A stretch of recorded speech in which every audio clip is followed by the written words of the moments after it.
जितने भी हमारे मुझे मोहब्बत करने वाले लोग हैं, जो मुझे प्यार करते हैं अपनी बेटी की तरह, अपने भाई की तरह, जितने भी हमारे बुज़ुर्ग, हमारे पिता तुल लोग हैं, जो हमारे भाई हैं, काका चाचा पितिया माता बहन बेटी जे भी बा सबके गोड़ छू के गोड़ लगदनी। और सावन का ये माहौल चल रहा है, यानी कि ये मौसम ऐसा है कि हर आदमी के घर में एक बाबा का आगमन बहुत बड़ा होता है। हर आदमी बाबा धाम जाता है, प्रसाद पाता है और जल चढ़ाता है और अपने जीवन को धन्य बनाता है। उस बाबा के नगरी में भी मुझे बहुत बड़ी जीवन दान मिली है। मेरा कैसेट बहुत बड़ा हिट हुआ था, वहीं से मैं स्टार बना। कैसेट का नाम था देवघर चली, पिया ड्राइवर हो धक्का धक्का करता करेज, रोड में कांवरियन के भीड़ लगल बा, कमे चलई है तेज, पिया ड्राइवर हो धक्का धक्का करता करेज। ये गाना मेरा बहुत बड़ा हिट था और उसी की वजह से मुझे एक बड़ी पहचान मिली। सैयारा गिलेना से लेकर बहुत सारी चीज़ें मुझे मिली। तो देवघर का बहुत बड़ा, उस बाबा का बहुत बड़ा योगदान है। तो मैं चाहता हूँ कि उस नगरी में और जहाँ भगवान शिव की साक्षात दर्शन हो जाती है, उस जगह के लिए हमारे मुंह में और हमारे जुबान पे कोई शब्द नहीं है कि मैं उनके बारे में कुछ बोलूं, क्योंकि उन्होंने मुझे जीवन दिया है और जो जीवन देता है उसके बारे में क्या बोल सकते हैं। जैसे समुद्र की गहराई की अंदाज़ा, जैसे मीठा का कोई अंत नहीं होता, जैसे जख्म का कोई अंत नहीं होता, जिससे मोहब्बत की कोई अंत नहीं होती, उसी तरह वो निरंकार है जिसका कोई आकार नहीं है। उसके बारे में मेरे शायद मेरे पास वो शब्द नहीं है कि मैं उनकी बखान करूं। जितना जानता हूं उस भगवान के लिए बोल सकता हूं, जितना मैंने पढ़ा है। मिट्टी पे जाने के बाद एक पापी भी पुण्य का काम करता है। और मैं एक चैनल की शो करने के लिए गया था, बिग गंगा का शो करने के लिए गया था। तो मैं तो स्टेज तक पहुंचा ही नहीं है। भगदड़ होने के बाद मुझे पता चला भगदड़ हो गया। हम और मनोज तिवारी मृदुल जी में, जो मेरे बड़े भाई हैं, वो हम दोनों भाई मेकअप रूम में बैठे थे पीछे। अचानक से मुझे स्टेज से लोग आए, बोले कि सर आप नहीं जाएंगे तो हंगामा हो जाएगा, प्लीज़ आप जाकर उनको शांत कराइए। क्योंकि पूरी पब्लिक खेसारी खेसारी चिल्ला रही थी, खेसारी खेसारी, और 2.5 लाख पब्लिक थी। और इन लोगों के दिमाग में ये था कि पहले हम लोग बाकी लोगों को निकाल देते हैं, खेसारी जी को लास्ट में लाएंगे ताकि पब्लिक क्राउड हमें मिल जाए शुरू से अंत तक। और मैं ऑर्गेनाइजर से पूछा कि आप ऐसा क्यों कर रहे हैं, तो उन्होंने खुद ही बोला कि खेसारी जी आप चले जाएंगे, उसके बाद उतर जाएंगे तो शायद पब्लिक नहीं रहे। ऐसा कई बार हुआ है, ऐसा नहीं कि मैं बहुत बड़ा स्टार हूं भाई, इस पे भी विवाद होने लगेगा कि खेसारी अपने आप को बहुत बड़ा स्टार समझ रहा है। ऐसा नहीं है, ये लोगों का प्यार है मेरे प्रति और उनकी विश्वास हूँ मैं और उनकी मोहब्बत हूँ। ऐसा नहीं कि मैं बहुत बड़ा स्टार हूँ। जितने सारे लोग गए थे सब लोग बहुत अच्छे स्टार हैं, सब लोगों ने परफॉर्म अच्छा किया। मेरा नहीं हुआ और ना ही मनोज भैया का हुआ, क्योंकि ये लोग मुझे बोले कि लास्ट में जाएंगे और पब्लिक चिल्ला रही थी। स्टेज पे मैं गया था सिर्फ बैठाने के लिए कि बैठ जाइए, लेकिन उसके लिए देखिए सबसे बड़ी हमें ऐसा लग रहा है कि कुछ पत्रकार महोदय को माँ बहन की गाली सुनने की आदत सी पड़ गई है। उनको हाईलाइट होना है, उनको ये लगता है कि हाँ शायद दुनिया माँ बहन की गाली मुझे दे दी तो मैं स्टार हो जाऊँगा, मैं आगे बढ़ जाऊँगा। लेकिन मैं क्षमा प्रार्थी आप सबसे माफ़ी मांगना चाहता हूँ। जिस माँ ने आपको पैदा किया है वो कभी आशा ये नहीं करती होगी कि कोई मेरा बेटा मुझे गाली दिलवाए। अभी एक विवाद हुआ था बहुत बड़ा, ये अच्छी बात नहीं है। और आप किसी को इतना भी उंगली मत करो कि वो बेबस हो जाए। रावण ने उंगली किया भगवान राम को तो उनको बाण उठाना पड़ा। तो हम तो इंसान हैं यार, हम भी कितना बर्दाश्त करें। इंडस्ट्री में इतने सारे विवाद हो रहे हैं और इतने सारे विवाद और सारे के सारे खेसारी के ऊपर ही हो रहे हैं, तो हमको इतना उंगली मत करो भाई, हम दूध के धोवल ना ही। देखने के लिए क्या, मुँह से हाथ मिलाने के लिए कोई खड़ा नहीं होता था। आज इस धरती पे मैं गाड़ी में जा रहा हूँ तो दोनों बगल से दुनिया फूल बरसा रही है मोहब्बत की, तो वो अच्छा लगा। लेकिन पता नहीं, मैं पत्रकार महोदय चाहे जो भी है भाई, मैं जितने लोगों से भी कह रहा हूँ, फेसबुक पे आप जो भी लिखते हैं और किसी के बारे में भी लिखते हैं, कल चल के कोई भी आपको गाली गलौज करेगा, आप उसको रिकॉर्ड करोगे, डालोगे, तो आप इतना उंगली मत किया करो किसी को भाई। करोड़ों 1.5 करोड़ की फिल्में बनती है, आप बिना देखे फ्लॉप घोषित कर देते हो उसको, बिना देखे आप किसी पे। अभी पत्रकार महोदय 2-4 लोग हैं भाई, उन्हीं के दोस्त कुछ लोग हैं भाई। तो मेरे कहने का मतलब कि आपसे मैं रिक्वेस्ट कर रहा हूँ, आपकी भी माँ मेरी माँ है, आपकी बहन मेरी बहन है, किसी को भी हम आपको कभी बोलने नहीं गए कि आप मेरा पत्रकारिता करिए, आप मेरा प्यारो बनिए। मेरा प्यारो ऑलरेडी मैं इनको रखा हूँ कि मेरे बारे में आप छापते रहिए। आप लोग की छापने की जरूरत नहीं है, और छापना है ना तो आप उस सिनेमा को देखो, आप उस माहौल को देखो, क्या हुआ क्या नहीं। बिना देखे आप किसी पे उंगली कर देते हो, सुनी हुई बातें को लोगों को क्या जनाना चाहते हैं आप भी यही चाहते हैं कि दुनिया आपको गाली दे दे और बहुत सारे बवाल हो जाए। जी नहीं, ऐसा मत करिए। वो माँ बहुत सम्मानित होगी जिसने आपको पैदा किया है। उस माँ की गरिमा को आप बचाइए, मैं कह रहा हूँ, क्योंकि हर आदमी की माँ माँ समानी होती है। माँ का कोई दर्जा नहीं होता और माँ से बड़ा इस धरती पे कोई पूजा नहीं, माँ से बड़ा कोई मंदिर नहीं। तो माँ को कम से कम दुनिया ये ना सोचे कि आपको लोग को फेसबुक पे दुनिया अब हमारे दीवाने हैं, मैं किसको रोकूंगा। आप कुछ मेरे बारे में उल्टा करेंगे, बाकी स्टारों के बारे में उल्टा बोलेंगे, वो आपके माँ बहन को गाली देगी। ये हमें भी अच्छा नहीं लगता, क्योंकि आप हमारे भाई की तरह हैं। तो मैं सारे पत्रकार महोदय से यही कहूंगा कि प्लीज आप बिना देखे किसी के बारे में कुछ मत बोलिए। हर आदमी आपका भाई है, उसको सराहिए। अगर आपको अच्छा नहीं लगता है तो एक बोल दीजिए कि भाई लोग, अरे थोड़ा सा अच्छा काम करना सीखिए आप लोग। किसी को फ्लॉप घोषित कर देना, करोड़ों रुपया एक प्रोड्यूसर बर्बाद हो जाता है। एक आदमी धूप में जलकर काम करता है, हर आर्टिस्ट से लेकर हर टेक्नीशियन से लेकर हर आदमी, उससे रोजी रोटी चला, कल चल के बंद हो जाएगी तो आप उसको खाना देंगे क्या? कितने सारे घर चलते हैं जब सिनेमा हॉल चलता है तो बहुत सारे लोग, कोई भूजा बेच रहा है तो कोई कुछ बेच रहा है, उससे कितने घर चलते हैं, कितने परिवार चलता है। जिस दिन सिनेमा बंद हो जाएगा, करोड़ों की रोजी रोटी बंद हो जाएगी। आपको समझना चाहिए। मैं हाथ जोड़ के आप सबसे प्रार्थना करता हूँ, आप फेसबुक पे कुछ भी लिखिए, कुछ भी बोलिए, तो कम से कम बहुत सारी चीजों को देखिए, सोचिए। आप मेरे बारे में जितना गंदा लिखना चाहते हैं लिखिए, लेकिन अगर मैं गंदा करूं तो लिखिए। आप ऐसे लिखेंगे तो हम कहाँ आएंगे, हम इतना जल्दी नहीं छोड़ेंगे। हाय दादा, अभी तो मुझे बहुत कुछ करना है भोजपुरी इंडस्ट्री में। जो भोजपुरी को सुधारने आए हैं उनको बताना है मुझे कि भोजपुरी क्या होती है।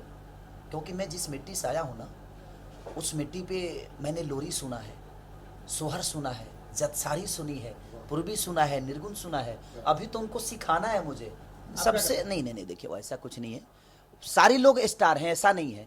हमारे कहने का मतलब कि देखिए, मेरा होता नहीं है, कोई लाडला होता है अपने परिवार का। जैसे कि मैं छोटा बच्चा हूँ ना, मैं सबसे तो छोटा हूँ, तो छोटे बच्चे को थोड़ा ज़्यादा प्यार मिलता है, तो उसके हिसाब से थोड़ा सा वोटिंग में, जैसे सिंगर में था मेरा 47% नहीं 57% और 92% था मेरा शायद बेस्ट एक्टर में। हमारे बड़े भाई को मिला, हमारे लिए तो गर्व की बात है। खेसारी लोगों के नज़र में स्टार है ना, बेस्ट एक्टर है। इससे ज़्यादा मुझे मेरे बड़े भाई वो सम्मानित है, उनको मिलना चाहिए। मैं भी कहता हूँ कि अगर मैं भी होता तो मैं बोलता भैया आप लीजिए। हर आदमी को हक है, हम दूसरे के नज़र में उनके आशीर्वाद से मैं यहाँ आया। दोनों मेरे बड़े भाई हैं, वो दोनों मेरे लिए गार्जियन हैं। मैं जब छोटा था तो उन लोगों का फिल्म देखता था, उनका गाना सुनता था। तो मेरी उम्र उन लोगों से बहुत कम है, अभी तो मैं नया नया नौछेड़िया हूँ। वो लोग मेरे पिता तुल हैं, मैं उनको बड़ा मानता हूँ। जैसे मनोज भैया हो गए, रवि भैया, तो सारे लोग ये मेरे लिए सम्मानित हैं। मैं हमेशा उनको मोहब्बत करता हूँ।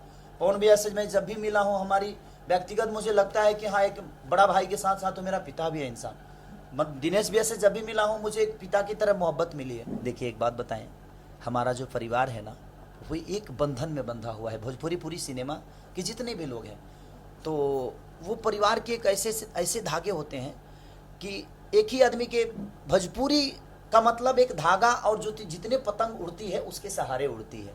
चाहे वो मैं हूँ, चाहे मेरे बड़े भाई पवन भैया हैं, चाहे दिनेश भैया हैं, चाहे रवि भैया हो, चाहे मनोज भैया हो, तो जो भी लोग हैं वो भोजपुरी के एक धागे में सब लोग बंधे हुए हैं। और सब लोग, जिसको जितना आकाश में उड़ना होता है, जितनी जिसकी क्षमता होती है, वो उड़ता है और वो आसमान छूता है। और जो पब्लिक के नज़र में रहता है क्या है बहुत आगे है, उसको दुनिया वोटिंग करती है, ये कर, तो जो भी है वो पब्लिक का मोहब्बत है। मुझे 5% भी वोट मिलता है तो मेरी पब्लिक की मोहब्बत है। मुझे 100% भी मिलता है तो उनकी मोहब्बत हूँ, मैं उनका बेटा हूँ। उनको हक है, मुझे ना वोट करने का भी उनको हक है। आज 92% उन्होंने ही वोट किया था मुझे, लेकिन उनकी मोहब्बत हूँ मैं। और जहाँ तक मैं भोजपुरी की बात है, तो मैं जो भी भोजपुरी की समीक्षा करते हैं, ज़्यादा लोग नहीं करते हैं, एक दो लोग हैं जो भोजपुरी की समीक्षा करते हैं कि भोजपुरी ऐसा है। मैं परसों तो कुछ दिग्गजों को प्रॉब्लम हुई है उससे, कि मैंने बोल दिया था कि ऐसी ऐसी बात है। अगर आप भोजपुरी के बारे में जानते हैं तो आप बोलिए, समीक्षा करिए, मैं आपको कुछ नहीं बोलूँगा, मेरी कोई औकात नहीं है। आप अगर मुझे सम्मान देंगे, आप मुझे बेटा बोलेंगे, तो मैं बाप बोलूँगा, आपको पिता बोलूँगा, आपका पैर छूऊंगा। अब एक पिता ही हो और मैं आपका पाँव छू रहा हूँ और आप मुझे डेली लात से मार रहे हैं, तो मैं भी तो इंसान हूँ ना, मैं भी इंसान हूँ। आज आपका सम्मान कर रहा हूँ, आप मुझे सम्मान नहीं दे रहे हैं। ये भी हो सकता है कि कल मैं आपका सम्मान ना करूँ। मैं चाहूँगा यही संदेश देना कि आप देखिए, आप हर आदमी का सम्मान करिए। आप सम्मान करेंगे, अगर आप पिता तुल है तो बेटे का दर्जा उसको दीजिए, उसको बेटा मानिए। सिर्फ आपका ही बेटा बेटा नहीं होता है, दुनिया में जितने बेटे हैं वो आपके बेटे ही हैं, अगर आप बाप के जगह पे हैं तो। अगर आप अपने बेटे को ही बेटा मानेंगे, बाकी लोग लावारिस पैदा तो नहीं हुए, बाकी लोग भी तो अपने मान सम्मान है। अगर वो आपको मोहब्बत करना चाहता है और मोहब्बत देता है तो प्लीज उसका सम्मान करिए। आपकी अगर 5% इज्जत है और मुझे लाखों लोग गोली लेकर मारने के लिए घूम रहे हैं, तो अब इतने बता देता, लाख लोग मुझे गोली लेकर मारने के लिए घूम रहे हैं, तो समझिए अगर लाख दुश्मन है तो मेरे फैन कितने होंगे। मैंने लाख दुश्मन बनाया नहीं। तो पाकिस्तान तो लोग जाते हैं सिर्फ दुल्हन लाने के लिए, बाकी कुछ नहीं। बॉर्डर पर लड़ने थोड़ी जाते हैं। सीमा पे लड़ने के लिए बहुत ताकत चाहिए, सीमा पे लड़ने के लिए। लेकिन हमारी भोजपुरी इंडस्ट्री सिर्फ जाती है वहाँ दुल्हन लाने के लिए, उससे ज़्यादा कैपेसिटी नहीं है। वो लव करने के लिए पाकिस्तान जाती है। हमें कश्मीर बचाने के लिए कौन सा लड़ाई लड़ते हैं भोजपुरी सिनेमा, बताइए। तो जब भी देखिएगा तू दुल्हने लाता है। मैं आज तक तो नहीं लाया भाई, भविष्य में पता नहीं लाऊंगा कि नहीं लाऊंगा, लेकिन मैंने आज तक कोई पाकिस्तान पे सिनेमा नहीं की। लेकिन मैंने ये तो जानता हूँ कि पाकिस्तान में इंडिया से अगर कुत्ता भी चला जाए ना तो लोग उसको देखता है, लोग उसको देखते हैं। और एक कहानी थी, मैंने पटना से पाकिस्तान देखा था, मुझे बहुत अच्छी लगी। दिनेश भैया की वो सिनेमा थी, उसमें एक संदेश था, वो एक रीज़न था कि मैंने वो जाना जरूरी था। लेकिन उसके बाद से जो हॉल लगी, बाप रे बाप, कुछ हीरो को तो पाकिस्तान चलाता है, कुछ हीरो तो पाकिस्तान, बाप रे कुछ भी। एक तो मैंने सुना टाइटल की नाग हिंदुस्तान के और नागिन पाकिस्तान के। अब लीजिए, अब ये भी एक टाइटल है, इस्लामाबाद कौन का बाप रे बाप। मैंने जब पाकिस्तान एक चला, पटना से पाकिस्तान एक ही सिनेमा अभी तक चली है, देखा जाए तो पटना से पाकिस्तान ही चला है। पाकिस्तान स्टार, एक बात बताएं, मैं आप सबको बता देना चाहता हूं कि स्टार अगर कोई है तो वो हमारी पब्लिक है, वो हमारी जनता है। उससे बड़ा स्टार इस धरती पे कोई नहीं है। वो नेता की भी स्टार है, अभिनेता का भी स्टार है। हम अगर कुछ भी बोलने की, अगर मैं इतना पावर रख रहा हूँ ना, तो हमारा जो पावर है इनका दिया हुआ है। मैं इनका बेटा हूँ और कोशिश करता हूँ कि मैं इनके दिल के हर उस चीज़ को गाने की कोशिश करूँ। और मैं 24 घंटा में, आज 4 दिन से बुखार में हूँ, फिर भी मैं काम कर रहा हूँ। मेरा चेहरा उतरा हुआ है, लेकिन फिर भी नहीं, आज इनके आशीर्वाद से मैं यहाँ हूँ। मरना भी होगा खेसारी को तो मरेगा, लेकिन आपके प्यार के लिए, और करता रहूँगा। काम करते करते मैं मरना चाहता हूँ, इसलिए मैं कभी दवा नहीं खाता। मैं सिर्फ वर्क करता हूँ ताकि मैं अपने पब्लिक के आशीर्वाद और दुआओं में आजीवन बना रहूँ। सर हम तो कुछ नहीं कर पाते, हम तो सिर्फ बोलना ही जानते हैं। तकलीफ़ अगर देखना है तो उन फैमिलियों को देखिए जिनके बच्चे उस बॉर्डर पे जाते हैं। हमें जाना होता है तो हम दुल्हन लाने जाते हैं, लेकिन आज हमारी रक्षा करने के लिए भोजपुरी इंडस्ट्री आज तक उन फौजियों के बारे में कभी कुछ बोला नहीं। और भोजपुरी कि कोई भी आदमी अगर गया भी है ना सर, तो एक फौजी मर जाता है ना, फौजी शहीद हो जाता है, तो उसके लिए कोई भोजपुरी इंडस्ट्री खड़ा नहीं होती है। यहाँ तक मैं भी दोषी हूँ बहुत। मैं 1-2 चीज़ों में गया हूँ। मेरे यहाँ हुआ था तो मैं उस समय गया था, मेरे बगल के ही गांव में एक मेरा भाई शहीद हुआ था, तो मैं गया था।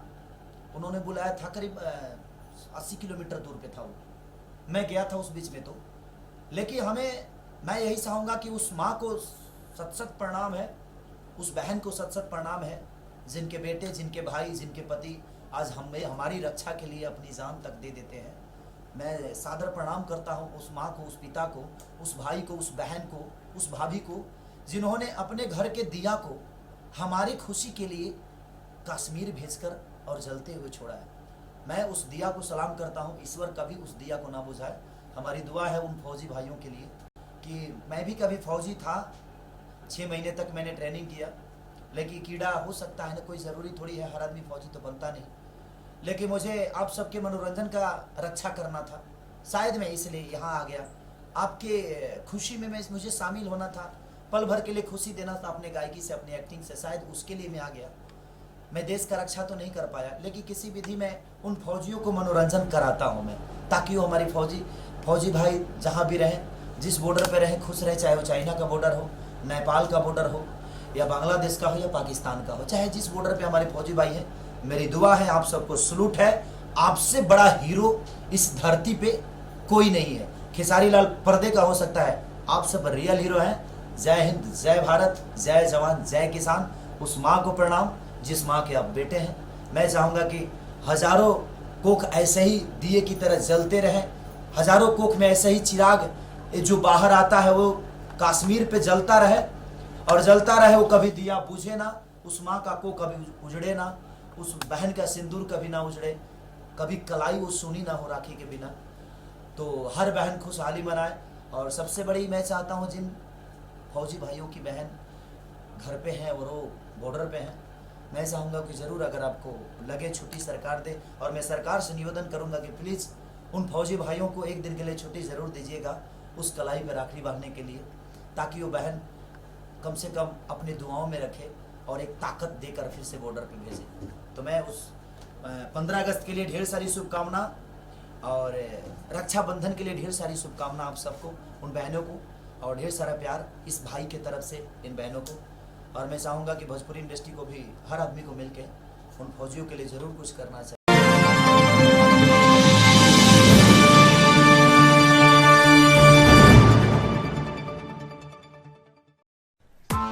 Press the bell icon on the YouTube app and never miss another update.